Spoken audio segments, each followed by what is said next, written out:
Kadlal Paiso Krista mingin Sibai Chaper kan bukan le Acheu. Oleh voina hian kan son meditation message tu kuetan Thuthlunga Serh tihi kan thlang chu kan ye. Pathian thui lo ngai thang u Rom bung thi sang som ni pangana thu dan zom tu ini chuan Serh chu asok tak setani dan bo se tu ini ro chuan I Serh chu tan lo ang mai alo ni to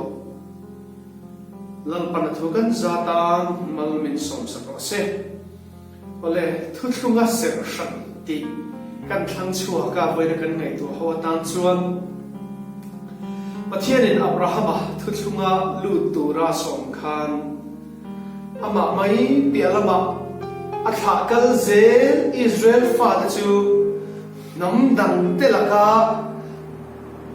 an che vel khovel suana lakata ashala om turin sertan Thuthlung bangin ako chuaka aser shanga khovel thime kara nam dang reng ina an chan phak lo khowai da Thuthlung sambi chang turin athang chuak ani Lima sila chu ti rual chuan chu Thuthlung ata an pen sana athu an zom lova Thuthlung an bo chiat chuan chu Serh Thuthlung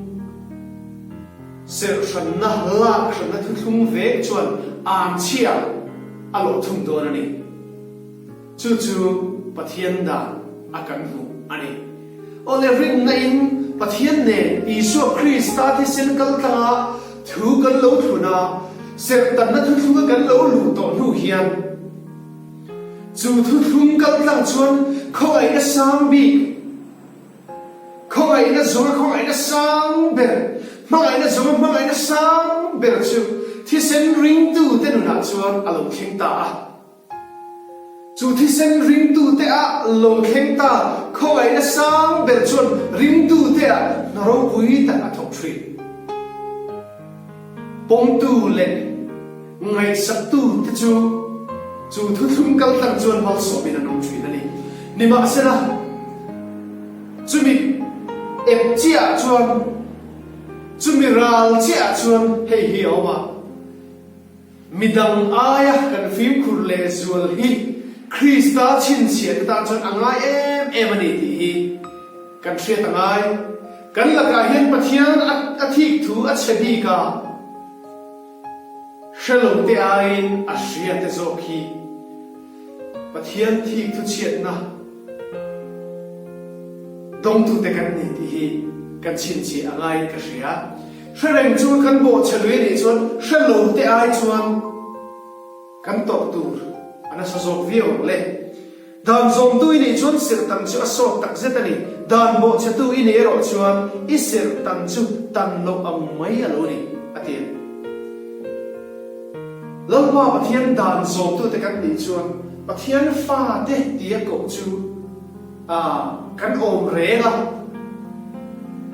thil thatak po ni Pathian dan zom si lo Pathian fa Christian na kan local pui ve mo pani chuan Pathian fa kan ni na chu kan tan an chia ani the ni chu wangin voina Thuthlunga Serh Isu Krista thi sen Thuthlung ma Serh te kan ni wangin Hau dan Pathian dan te hi